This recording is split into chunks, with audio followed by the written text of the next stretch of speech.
जो फता करे दिलों को वही फातेहे जमाना। আহারে যারা দিলের রাজত্ব করে তারাই তো প্রকৃত বাদশাহ। দুনিয়ার বাদশারা তো তাদের কদমের কাছে গিয়ে লুটায় পড়ে। আমার বড় পীর আব্দুল কাদের জিলানী এভাবে বেড়ে উঠলেন ছোট্টবেলা বাবার সাথে। বাবা একটা গাভী, বাবা একটা প্রাণী দিয়ে ওনাকে যখন পাঠাইলেন মাঠের মধ্যে রাখালের কাজ করতেছেন, গাভী নিয়ে উনি মাঠের মধ্যে গেছেন। একেবারে গাভী নিয়ে উনি যেতে যেতে দূর পাহাড়ের কাছে উনি একটা জায়গায় গিয়ে গাভীকে যখন উনি একটা বন বিভিন্ন ধরনের ঘাসের পাশে দিলেন, এবার উনি দাঁড়িয়ে আছেন। হঠাৎ করে উনি তাকায় দেখলেন গাভী কেমন জানি পা দুইটা, সামনের যে দুইটা এটা তো হাতের কাজ করে, এটা কেমন জানি উপরের দিকে তুলতে চাইতেছে। আল্লাহ আমাকে মানুষের মতো কথা বলার ক্ষমতা দাও, আমি তোমার অলিকুল সম্রাট গৌসে পাক বড় পীরের সাথে একটু কথা বলতে চাই। আল্লাহর ওলিদের মকাম বুঝা বড় দায়। আল্লাহ যেখানে নিজে ওলিউল্লাহদেরকে বলেছেন আলা ইন্না উলিয়া আল্লাহ, আলা ইন্না উলিয়া আল্লাহ লা খাউফুন আলাইহিম ওয়ালা হুম ইয়াহজানুন, ওলিদের মকাম বুঝা বড় দায়। দেখা গেল গাভীর জবান খুলে গেল, গাভী ডাকতে লাগলো ও গৌসে পাক ইয়া আব্দুল কাদের মা লিহাদা খুলিকতা ওয়ালা বিহাদা উমিরতা ইয়া আব্দুল কাদের। হুজুর গৌসে পাক আপনাকে তো এই কাজের জন্য সৃষ্টি করা হয় নাই, আপনাকে এই কাজের আদেশ দেওয়া হয় নাই। আপনি তো হলেন কলবের বাদশাহ, আপনি মানুষের ইসলাহের জন্য কাজ করবেন। जो फता करे दिलों को वही फातेहे जमाना। আহারে যারা দিলের রাজত্ব করে তারাই তো প্রকৃত বাদশাহ। দুনিয়ার বাদশারা তো তাদের কদমের কাছে গিয়ে লুটায় পড়ে। আমার গৌসে পাক বুঝে গেলেন আমার দায়িত্ব আলাদা, প্রত্যেকটা মানুষের দায়িত্ব আলাদা। এক একটা মানুষের হাতের সাথে হাত মিলে না, ফিঙ্গারের সাথে ফিঙ্গার মিলে না, মেধার সাথে মেধা মিলে না, কোয়ালিটির সাথে কোয়ালিটি মিলে না। এত সুন্দর বৈচিত্র্য দিয়া এক এক মানুষকে এক এক ধরনের হিডেন কোয়ালিটি দিয়া যিনি সৃষ্টি করেছেন তিনি কে? জোরে বলবেন আল্লাহু আকবার।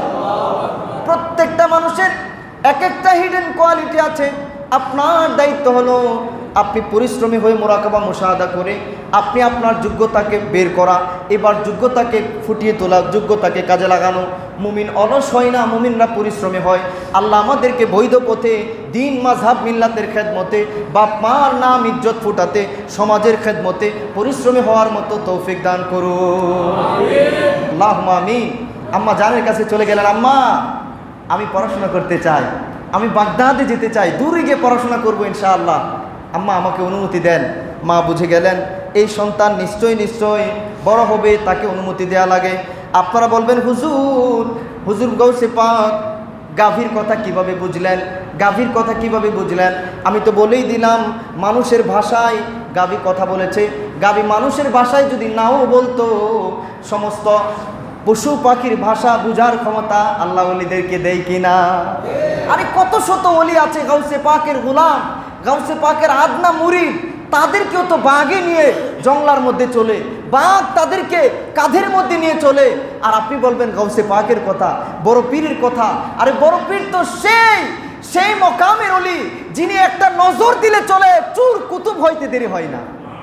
আল্লাহু আকবার। বড় পীর তো তিনি যিনি বলেন কি পশ্চিম, কি পূর্ব, কি উত্তর, কি দক্ষিণ। আমি যদি পৃথিবীর পূর্ব প্রান্তে থাকি, পশ্চিম প্রান্তে আমার একটা আশেক মুরিদের সতর যদি খুলে যায়, আমি মুহূর্তের মধ্যে তার সতর ঢেকে দিতে পারি। গোটা পৃথিবী আমার কাছে, আমার হাতের সামনে আল্লাহ দিয়ে দিয়েছেন। আমি আমার হাতের মধ্যে এগুলো দেখি। আল্লাহ এই ক্ষমতা দিয়ে দিছেন।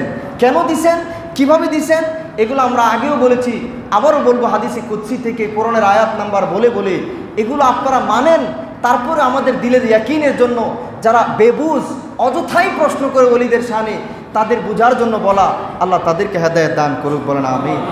গাউসে পাকের শানে আরেকটা কারামত সকলের কাছেই প্রসিদ্ধ। হুজুর গাউসে পাক যখন বাগদাদ শরীফের উদ্দেশ্যে যাবেন, মা তো মা, পৃথিবীতে মার তুলনা কেউ হয় না। আল্লাহ রাসূলের পরে মায়ের মর্যাদা অনেক বেশি। আল্লাহ আমাদের মাদেরকে বেশি বেশি ভালোবাসার তৌফিক দাও, মার দোয়া নিয়ে চলার তৌফিক দাও। মা পৃথিবীর শ্রেষ্ঠ নিয়ামত। আম্মা জান খাবার দাবার সবই তো দিলেন, সাথে দীর্ঘদিন যেহেতু চলতে হবে, থাকতে হবে। এখনের মতো তো বিকাশের যুগ ছিল নাকি তখন, যে টাকা লাগলেই পাঠিয়ে দিব? নগদের যুগ ছিল? কিছুই তো ছিল না। আম্মা যান 40টা স্বর্ণ মুদ্রা মা কাপড়ের নিচে লুকায়া সেলাই করে দিয়ে দিলেন, যখন বিপদে পড়বা, যখন দিরহাম শেষ হয়ে যাবে, তোমার খরচ শেষ হয়ে যাবে, এগুলো একটা একটা তুমি প্রয়োজনে বিক্রি করে তুমি তোমার দিনগুলো চালাবা। ঠিক আছে, রওনা হয়ে গেল। চলতে চলতে ডাকাতরা ধরল। আপনারা সকলেই সেটা জানেন, ডাকাত দল বলল তোমার কাছে কি আছে? স্বীকার করে নিল আমার কাছে 40 দিরহাম স্বর্ণ আছে, আমার কাছে 40টা স্বর্ণ মুদ্রা আছে। ডাকাত দলের কাফেরা সবাই অবাক, কত মানুষ মিথ্যা বলে, তোমার তো পকেটেও ছিল না, এমন জায়গায় মা সেলাই করে দিয়েছে, আমরা হয়তো পাইতাম না, তুমি কেন সত্য কথা বলে দিলা? হুজুর গাউসে পাক বলে, নবীর হাদিস, আমার আম্মা জানো বলে দিয়েছে সদা সত্য কথা বলবে। as-sidqu yunji wal kidbu yuhliku, সত্য মুক্তি দেয়, মিথ্যা নিশ্চিত ধ্বংস করে। মানুষের কলব নষ্ট হয়ে যাওয়া, মানুষ অমানুষ হওয়ার, ধ্বংস হওয়ার, কলব অন্ধকার হওয়ার, মানুষ আল্লাহ থেকে বিমুখ হওয়ার, দূরে যাওয়ার সবচাইতে বড় কারণ হলো মিথ্যা। মিথ্যা হলো গুনার মা, মিথ্যা হলো গুনার মূল। একটা মিথ্যা ডাকতে অনেকগুলো মিথ্যা বলতে হয়। মিথ্যা বলিয়েন না, মিথ্যা কথা এটা খুবই খারাপ অভ্যাস। অযথায় অপ্রয়োজনে মানুষ এখন মিথ্যা কথা বলে, অযথায় অপ্রয়োজনে মিথ্যা কথা বলে বলে জবান নষ্ট করে ফেলছে। এখন আর তার কলবে আসর পড়ে না, এখন আর তার গুনায় ভয় লাগে না, এখন আর তার এত মানুষ কাঁদে, তার কান্না আসে না, চোখে পানি আসে না। মিথ্যা কথা অপ্রয়োজনে বলে বলে কলবকে পাথর বানায় ফেলছে, পাথর বানায় ফেলছে। বলে নাউজুবিল্লাহ। আছে, সে আছে পটিয়াতে, বলে এই তো ব্রিজ, নতুন ব্রিজ পার হইতেছি, আছে না? তারপরে এইরকম কত শত মিথ্যা কথা, এটা ঢাকার জন্য আরও হাজার মিথ্যা কথা। বের হয়েছে কয়টা বাজে? বের হয়েছে 2টায়, বলতেছে আমি তো সকালে বের হয়ে গেছি, এইভাবে। এরপরে আরও কত মিথ্যা কথা মানুষ বলতেছে অপ্রয়োজনীয়। আচ্ছা, সত্যটা বললে কি ভালো না? সত্য বললে একটু বেজার হোক না? আপনি না নবীর উম্মত, আমরা না আল্লাহর হাবিবের উম্মত। আর আল্লাহর হাবিব বলেছেন মিথ্যা গুনার মূল, মিথ্যা গুনার মা। আল্লাহর হাবিব বলেছেন সত্য মুক্তি দেয়, মিথ্যা ধ্বংস করে, মিথ্যা বিপদ ডেকে আনে, মিথ্যা কলবকে একেবারে বরবাদ করে দেয়। আমরা মিথ্যা কথা বলবো না? বলেন মিথ্যা বলবো না ইনশাআল্লাহ। আল্লাহ আমাদেরকে তৌফিক দান করো, সদা সত্য কথা বলার তৌফিক দাও। আর সত্য তিক্ত লাগলেও, তিতা লাগলেও, বিপদ আসলেও মিথ্যার তুলনায় এগুলো কিছু না। আমরা সত্য বললে ইনশাআল্লাহ আমাদের বিজয় অবশ্যম্ভাবী ইনশাআল্লাহ। বলেন ইনশাআল্লাহ। সদা সত্য কথা বলিও প্লিজ। আমার ছোট ভাইয়েরা যারা আছেন, আমার বড় ভাইয়েরা, মুরব্বীরা, আব্বারা, সত্য কথা বলিয়েন, মিথ্যা বলিয়েন না। আল্লাহ আমাদেরকে সদা সর্বদা সত্য বলার তৌফিক দান করুন। হুজুর গাউসে পাক যখন এই সত্য কথা বললেন, সমস্ত ডাকাত দল অবাক হয়ে গেল।